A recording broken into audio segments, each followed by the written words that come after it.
Bismillahirrahmanirrahim. Assalamualaikum warahmatullahi wabarakatuh.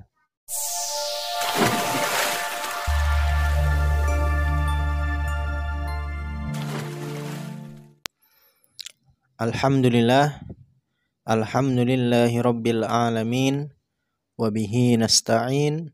Wa ala umurid dunya waddin.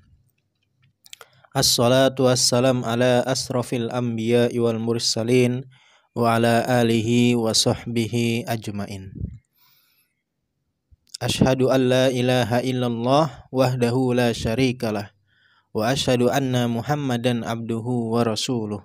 Allahumma salli ala sayyidina Muhammad wa ala alihi wa ashabihi wa man tabi'ahum bi ihsanin ila yaumiddin.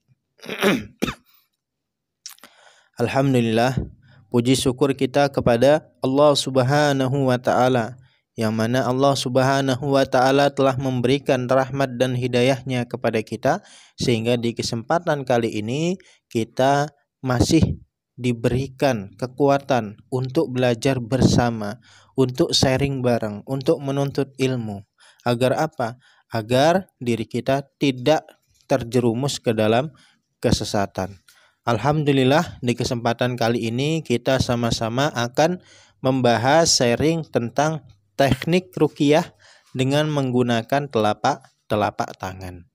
Dalam proses ruqyah terapi Al-Quran, para praktisi tekniknya macam-macam. Ada yang menggunakan telapak tangan, ada yang menggunakan daun bidara, kayu bidara, garam, ada juga yang menggunakan kayu ataupun lainnya.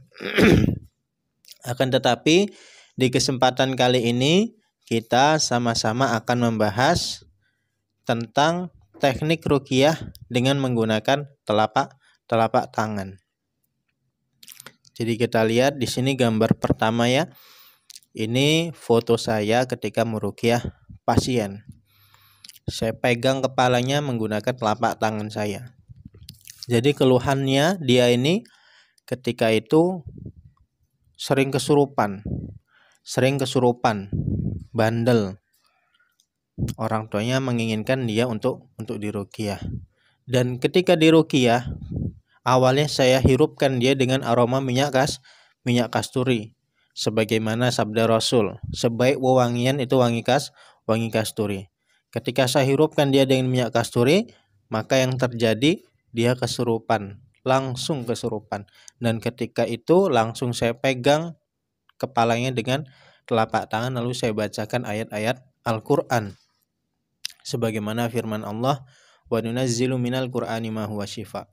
Allah turunkan Al-Quran sebagai penyembuh. Maka dari itu pentingnya kita mengobati seseorang apapun masalahnya, gangguannya, menggunakan Al-Quran. Dan ketika dia kesurupan, dia ini nggak bisa ngomong, seperti terkunci mulutnya. Dan saya selidiki lagi lebih dalam, saya tanya-tanya kepada keluarganya, ternyata di rumahnya ada barongan. Barongan itu punya dia, yang mana barongan itu sama dia mulutnya diikat dengan kain mori. Dan ketika itu barongan yang saya ambil, saya buka ikatannya, baru dia bisa ngomong. Dan ketika saya bakar barongannya, dan alhamdulillah di situ Allah sembuhkan dia. Allah selesaikan gangguannya. Kemudian kita lanjut ke bawah lagi. Nah, ini ada gambar di mana seseorang sedang meruqyah menggunakan telapak tangan. Yang di atas di kepala diletakkannya, yang kedua di pundaknya. Kemudian mungkin di antara kita ada yang bertanya-tanya, bagusnya meletakkan telapak tangan kita di bagian mana? Kepala, pundak, perut, tangan, kaki, atau tempat yang lain? Bahwasannya di dalam hadis kita dianjurkan untuk meletakkan telapak tangan kita di tempat bagian-bagian yang sakit. Sakitnya kepala, kita letakkan telapak tangan kita di kepala. Sakitnya di pundak, kita letakkan telapak tangan kita di pundak, di perut, dan seterusnya. Kita letakkan telapak tangan kita. Kenapa kita nggak pakai kayu? Kenapa kita nggak pakai garam? Kenapa kita nggak pakai rotan dan lain sebagainya? Karena menggunakan telapak tangan ini selain anjuran Nabi Muhammad SAW, ini adalah sunnahnya Nabi Muhammad SAW. Kenapa sunnah? Karena Rasulullah yang mengajarkan, Rasulullah yang melakukan. Apapun yang mengandung sunnah Rasulullah SAW, insya Allah di situ banyak sekali pertolongan, keberkahan, kemanfaatan untuk praktisinya ataupun si pasiennya dan siapapun yang melakukannya. Jadi bismillahirrahmanirrahim, kita baca bareng-bareng ya hadisnya. An Utsman bin Abil As As-Saqafi annahu saka ila Rasulillah sallallahu alaihi wasallam waja'an yajiduhu fi jasadihi mundu aslama faqala lahu Rasulullah sallallahu alaihi wasallam da' yadaka 'ala alladhi ta'allama min jasadika wa qul bismillahi salasan wa qul sab'a marratin a'udzu billahi wa qudrati min syarri ma ajidu wa uhadiru. Yang mana artinya dari Utsman bin Abu al-As As-Saqafi bahwa dia mengadukan kepada Rasulullah SAW suatu penyakit yang dideritanya sejak ia masuk Islam. Maka Rasulullah SAW bersabda kepadanya, letakkan tanganmu di tubuhmu yang terasa sakit. Kemudian ucapkan bismillah 3 kali. Sesudah itu baca 7 kali a'udzubillahi wa qudratihi min syarri ma ajidu wa uhadiru. Aku berlindung kepada Allah dan kekuasaannya dari penyakit yang aku derita dan aku cemaskan. Hadis riwayat Muslim.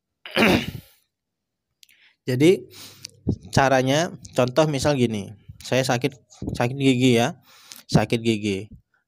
Caranya saya ambil wudhu terlebih dahulu, kemudian saya letakkan telapak tangan saya di tempat bagian yang sakit saat gigi di sini. Kemudian kita ucapkan bismillah 3 kali. Bismillah, bismillah, bismillah. A'udzubillahi wa qudrati min syarri ma ajidu wa uhadiru. Baca a'udzubillahi wa qudratihi min syarri ma ajidu wa uhadiru sebanyak berapa kali? Sebanyak 7 kali. Insyaallah ketika kita ikuti perintahnya Nabi Muhammad, anjurannya Nabi Muhammad, baik dalam ibadah, pengobatan ataupun lainnya, insya Allah di situ banyak sekali kemanfaatan yang selalu kita dapatkan. Dengan catatan kita harus meyakini bahwasannya doa-doa dari Nabi itu doa yang sangat-sangat luar biasa, yang mampu menyembuhkan hati kita, menyembuhkan penyakit jasmani kita ataupun menyelesaikan masalah kita lainnya. Semoga bermanfaat. Wassalamualaikum warahmatullahi wabarakatuh.